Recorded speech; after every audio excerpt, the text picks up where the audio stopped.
Siemaneczko, witam Was po bardzo długiej przerwie. Przerwa oczywiście była spowodowana tym, że nic się nie działo konkretnego. No i może też trochę tym, że nie miałem jakoś weny do nagrywania. No ale przede wszystkim chodziło o to, że nie chciałem Was zanudzać tą samą granicą, tą samą górką, tym samym zakrętem ciągle. No ale tak, wróciłem do pracy 2 tygodnie temu, jak leciałem do domu, to jeszcze było jako tako, jeśli chodzi o pogodę. Jeszcze to wszystko się nie zaczęło. No ale wczoraj przyleciałem do roboty i przywitało mnie minus 14. Piękna zimowa sceneria. No i myślę, że zaczniemy coś nagrywać, no. Bo wydaje mi się, że przez najbliższe pół roku będzie co nagrywać. Będzie co nagrywać i mam nadzieję tylko, że będę miał czas na to. Kto mnie obserwuje na fejsie, na Instagramie, wie, że jakiś czas temu dostałem swoje auto, którym niestety pojeździłem tylko 2 tygodnie, padł silnik, firma naprawiła to auto, no ale już mi go nie oddali. Także tamto auto poszło na sprzedaż. Wczoraj przyjechałem do pracy, czekało na mnie nowiutkie auto, 3000 km przebiegu. Nikt nie jeździł tym samochodem przede mną. Wczoraj sam smarowałem siodło pierwszy raz, także naczepę pierwszy raz ja podpiąłem. Jeśli chodzi o ten samochód, nie mam pojęcia, jak to będzie wyglądało. Dzisiaj jest poniedziałek, na ten moment nie wiem, czy zostaję na tym aucie, czy to tylko na tydzień, tak jak było poprzednio, okaże się. Ale prawdopodobnie jak oglądacie ten film, to już wiem, czy to jest moje auto, czy nie. Zobaczymy. Jeśli chodzi o samochód sam w sobie, no może troszkę bogatsza jest to wersja niż te niebieskie. Bo mam skóry, kolorowe radyjko, łóżko mam, bo w tamtych nie było. A tu jest łóżko fajnie, bo mogę tam sobie jakieś graty wrzucić. Najwyższa kabina, duże schowki.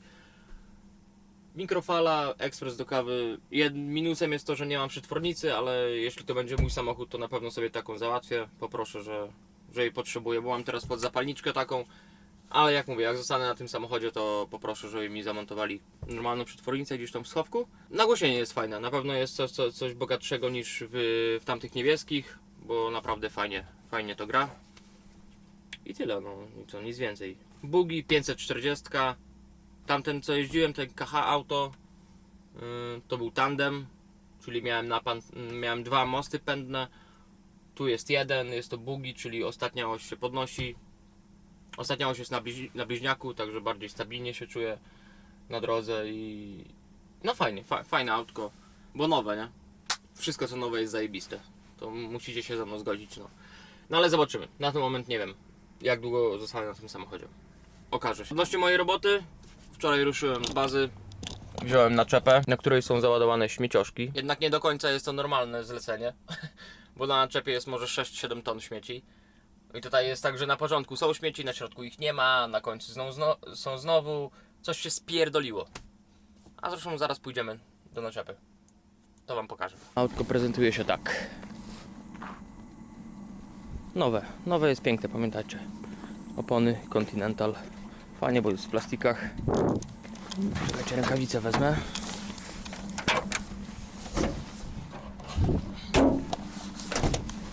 Jest w plastikach, tu jest wszystko zabudowane. Podwójny bugi, jak mówiłem. Pokażę wam, jak to wygląda. Jestem w środku i patrzcie. Właśnie o tym mówiłem, gdy wspominałem, że nie jest to do końca normalny rozładunek. Bo widzicie, tam jest trochę śmieci, tutaj nie ma, tutaj znowu są, tutaj prawie w ogóle nie ma.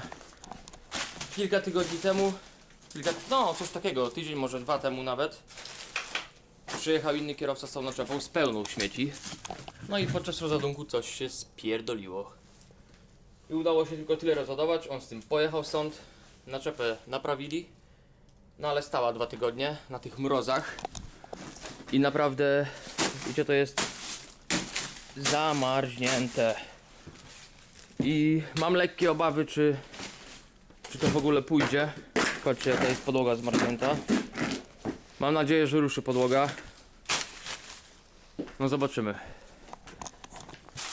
Bo teraz już jak jest zima, wielkie mrozy, to ściany, jedną, drugą i tamto oczywiście będziemy pryskać dieslem, ale to przy kolejnym załadunku, jak będzie okazja, pójdziemy na naczepę i spryskamy naczepę dieselkiem. Zobaczycie, o co chodzi. Po prostu chodzi o to, że diesel nie zamarznie, nie? Jest tłusty i wtedy śmieci nie poprzymarzają do ściany. Także to jest niezbędne do późniejszego wygodnego rozładunku. Także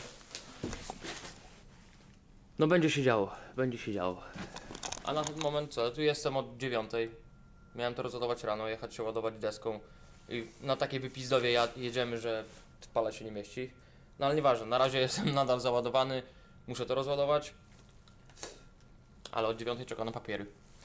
Bo ta naczepa była w tamtym miesiącu, jest nowy miesiąc, więc potrzebne są nowe papiery i papiery wysyłają od 9 czy tam od 10. No, także nadal stoję i czekam. Także tak to się prezentuje. Tak wygląda w poniedziałek, pierwszy dzień po 2 tygodniach urlopu. Zobaczymy, co z tego będzie.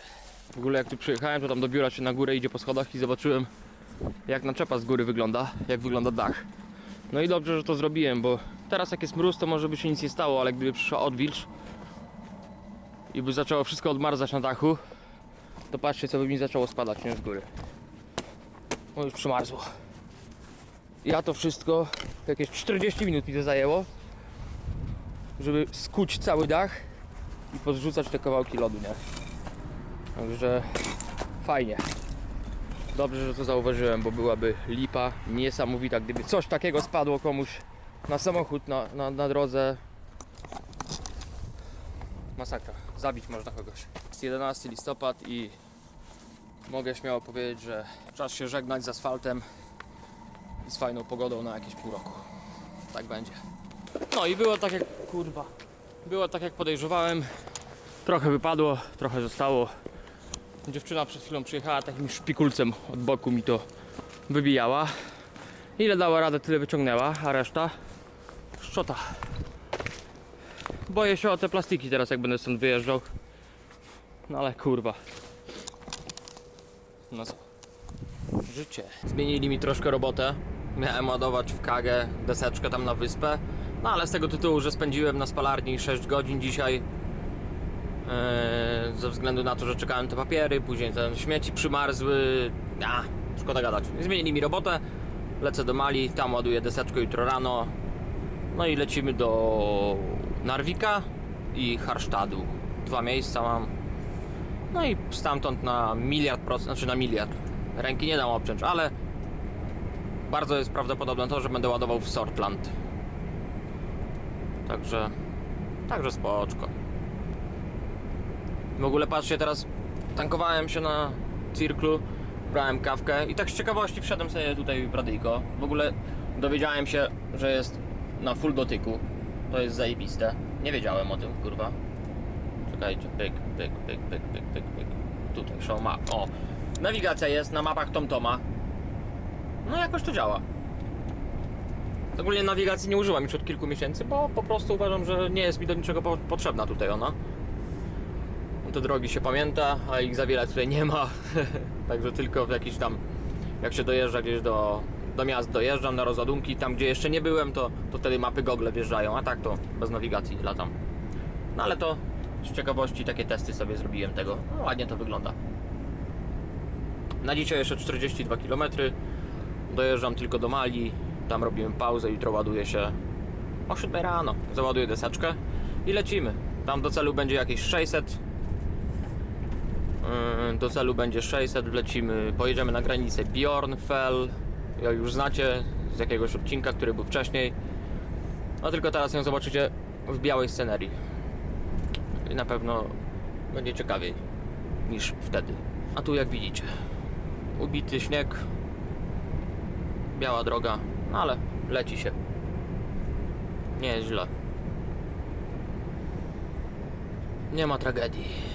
-8, także spoczko. I coś tutaj pruszy, nawet nie wiem, czy to raczej nie śnieg, tylko po prostu z drzew zwiewa to co na nich leży, nie?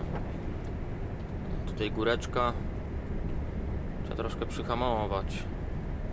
A nie, jednak nie hamujemy, bo teraz jest z góreczki, no ale zaraz będzie pod góreczkę, czyli trzeba mieć moc. trzeba mieć moc, żeby pod nią wejść na takiej nawierzchni. Także nie hamujemy pod odcinę, ile wiedzie, ile fabryka dała i pakujemy pod górę.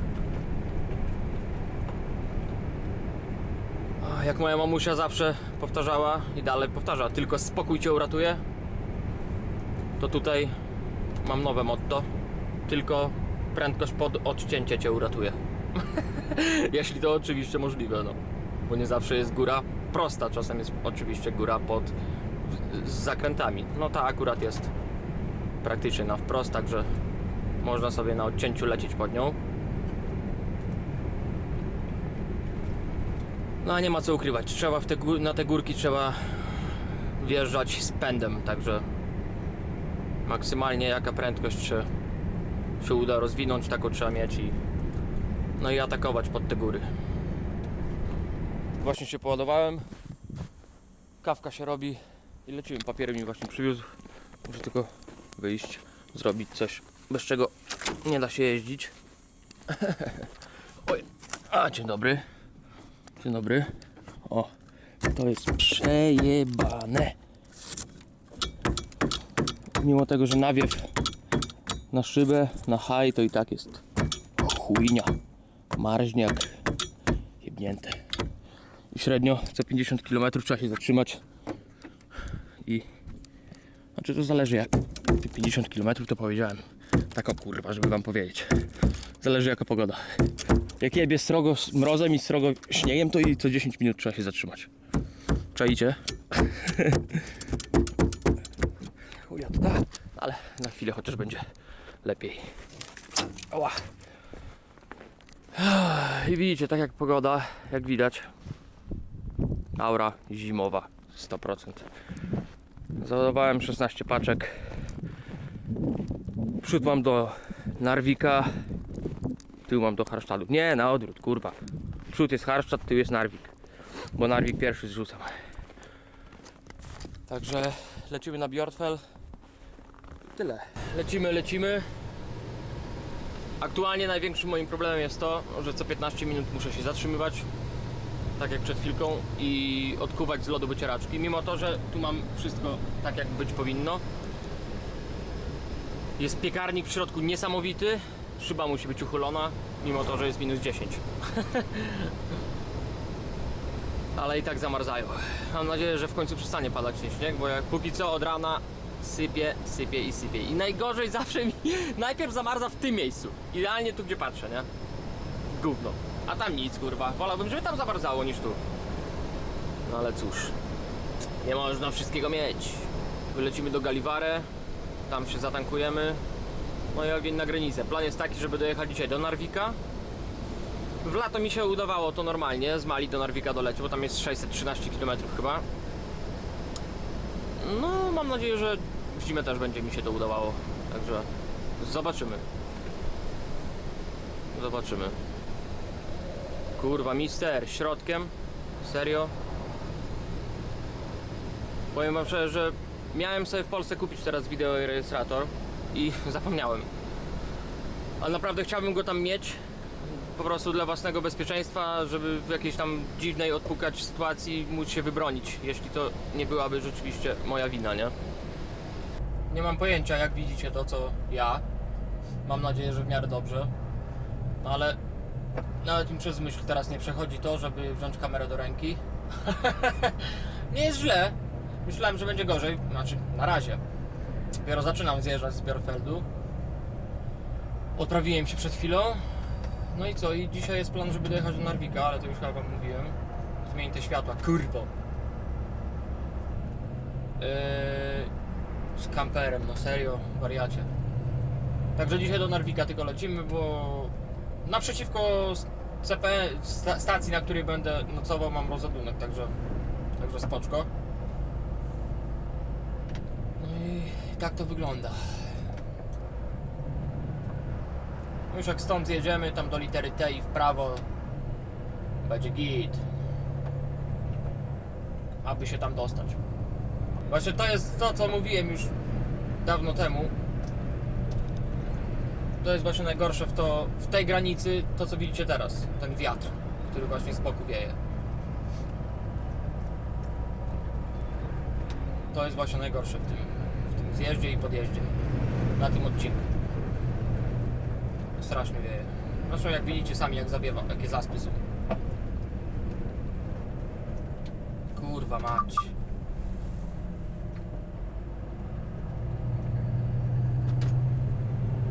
No właśnie, i takie momenty, przez takie momenty można się upierdolić samemu. Bo widzicie, zawieja, świata nie widać, z naprzeciwka idzie osobówka, trzeba zwolnić na swój pas, uciec. No i gdyby to miało miejsce pod górką, to jestem ujebany, no. Na razie jakoś to idzie. Nawet bez dociążenia jadę, także... Ale jestem bardzo dobrze załadowany, także spoko. Na napędowej mam tyle, ile mogę mieć maksymalnie, czyli 11,5 tony. Także tak się fajnie udało. Znaczy, ja wielkiego wpływu nie mam na to, jak się rozłoży ładunek, jak ładuję deskę, nie? Jak mi ładują śmieci, to wiecie, mogę poprosić tam ziomka, który ładuje, że przód daj więcej niż tył, nie? Ale tutaj jeśli chodzi o te załadunki na północy, to i nawet nie trzeba tego mówić, bo oni robią to od zawsze tak robią, także oni wiedzą, o co chodzi, nie?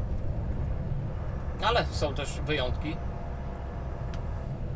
i załaduje ci więcej na naczepę niż na przód, nie? Na wózki znaczy niż na przód. No ale tak się nie jeździ. I tak mnie kiedyś ktoś załaduje, że będę na wózkach miał więcej niż z przodu, nie wyjadę ze śmietnika. Będzie mnie przeładowywał tyle czasu, aż załaduję tak jak ja chcę. Bo to ja z tym jadę, chuj wiedzie. I to chodzi o moje bezpieczeństwo i tak dalej, i tak dalej. Wiecie, o co chodzi. Powolutku. To jest właśnie zajebiste w tym wszystkim. Że mam tą świadomość, że nikt nigdy do mnie nie zadzwoni: Marcin, dlaczego stanąłeś?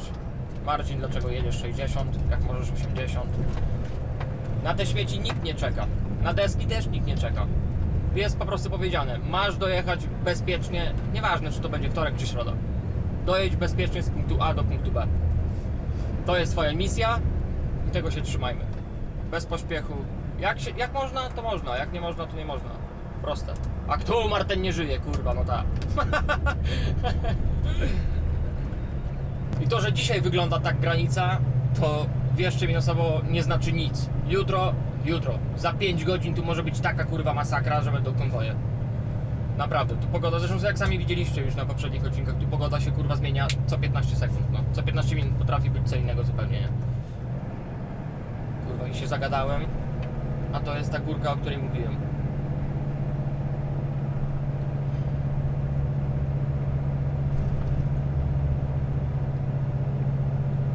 Nie jest źle, naprawdę.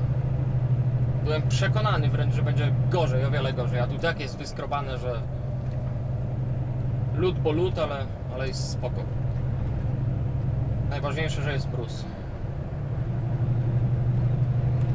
Jest góreczka, trzeba się rozpędzić i z pędem wjechać jak najwyżej się da, a później będziemy się martwić.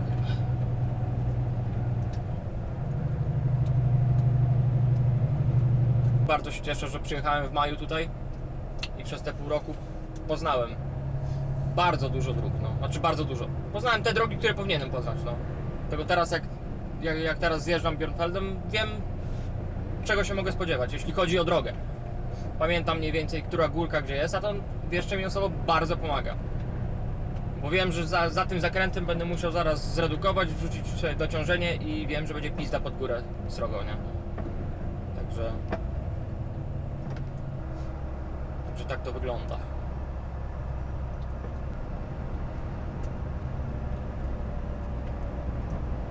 Mówię wam, ten wiatr boczny tak napierdala, że serio normalnie do prawej strony mnie ściąga non stop.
dotarłem na drugie miejsce rozładunku.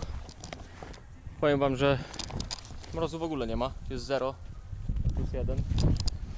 Zrzucimy tutaj to, co zostało. Pierwsze miejsce było w Narwiku, tam było w 8. I co, zrzucimy to, co zostało, jak widać. I lecimy do Sortland po śmieciaszki. Oby pogoda się nie zmieniła, bo jest w miarę ok. Wolałem, jak było 15 mrozu, bo wtedy by nie padał śnieg, no. Teraz może zacząć. Tam jakieś chmurki, tam chmurki, ale to akurat normalne tutaj, także trzeba się przyzwyczaić po prostu, że przez pół roku nie będzie asfaltu. Ojejku. I powiem wam szczerze, że wczoraj zjeżdżając z granicy trochę byłem zaskoczony, bo wczoraj zrobiłem 620 km i cały dzień rozmyślałem, jak to będzie właśnie, jak będzie wyglądał zjazd z granicy i byłem przekonany, że będzie najgorszym zjazdem, najgorszym odcinkiem w całym dniu, a był najlepszy. Było tak zrobione wszystko do asfaltu, że praktycznie było sucho, nie? Miejscami tam, jak widzieliście, wiatr wiał, zawiewało, zaspy były, ale i tak było zajebiście. Że oby dzisiaj było tak samo, jak będziemy wjeżdżać na górę, ale na śmietniku poproszę gościa, dobrze mnie załaduje, będę miał tu więcej niż tam. Dociążymy się, jak będzie trzeba, to ośkę podniesiemy i powinno być zajebiście. Dobra, idę pasy ogarnę i lecimy dalej. O Jezu, poładowane. Ten jeden przerzut, który ładowałem w Sandtork i tu do Sortland miałem stamtąd nie wiem ile, 80 km może. Cały dzień na to straciłem, nie? Calutki dzień straciłem na jeden przerzucik. Na załadunku była akcja, bo gościu nie mógł wózkiem jeździć, takie lodowisko. Na rozładunku znowu... Co ty mrygasz mi, wariacie? A, może ziomek jakiś. Na rozładunku znowu jakiś ślimak był, po jednej paczce wyciągał i... szkoda gadać. No ale summa summarum, na szczęście jestem już załadowany. Lecimy na Bjornfell, także... No jest co robić, no. 16:29, stąd jest na Bjornfell 3 godziny jazdy. W lato. Teraz nie wiem, ile wyjdzie. O której ja zaczynałem pracować dzisiaj? O 7:15 chyba, tak. To mam do 22:15 czas, to jest 6 godzin niecałe. Pół godziny pauzy będę musiał zrobić, no to event zrobię na Cirklu, zatankujemy się, wezmę kawkę, tam pół godzinki. No i ogień. Jeszcze przede mną dzisiaj przy Lodingen 11%, ale wjechałem w tą stronę, to było czarno, pięknie, tak wyskrobane do asfaltu, że spoczko. No i Bjornfell, no. Wczoraj było spoko, bardzo spoko, widzieliście zresztą sami. Mam nadzieję, że dzisiaj będzie podobnie. Pokaże się za kilka godzin. Dzień dobry! What again? Again? Dzień dobry! Dzień dobry. Szyję. Spotkali się na kawkę.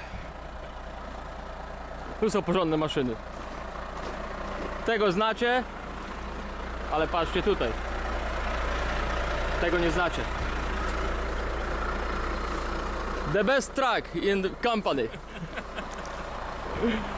A tam nie ma co pokazywać. Kawka wypita. Można wyjeżdżać.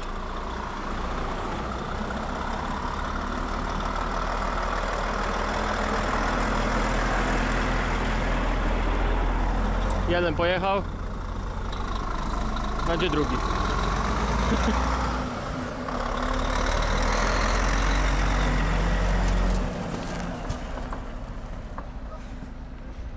Jechać wiksy.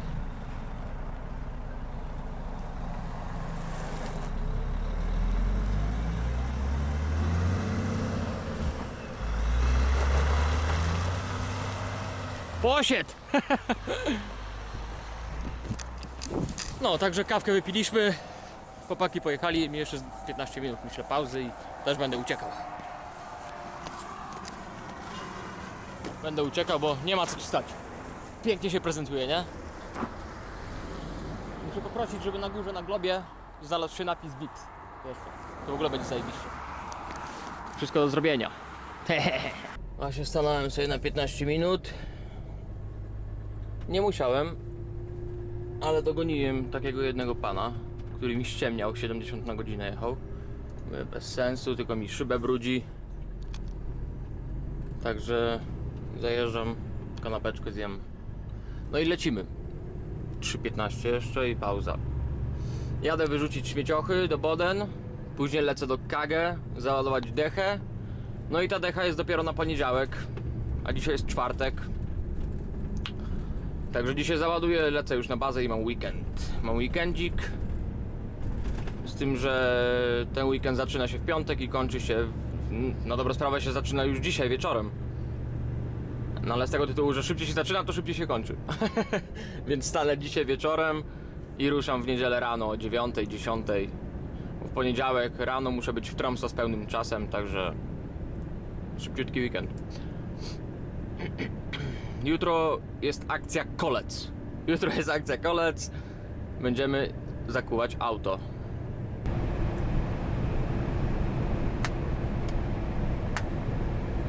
Halo? Dobry wieczór, Teofilewski Marcin się kłania. Tak, dokładnie to ja, ten sam Marcin, tak jest. No tak dzwonię, bo mam sprawę i prośbę zarazem. Wiesz, tak trochę głupio wyszło, ale jednak chciałbym wrócić. I właśnie dlatego też dzwonię z takim pytankiem, czy znajdzie się tam dla mnie jakaś Scania czerwona. A, bo tu mają Volvo, ja wolę Scanią jeździć. A co tu dużo gadać? Nie ma innego powodu, w ogóle. Nie ma. Chciałbym jeździć czerwoną Scanią. Tyle. Tak? No to super. Super, cieszę się bardzo. Dobrze. To po weekendzie będziemy się dzwonić, tak? Super. To jest dobra informacja. Dziękuję, do usłyszenia.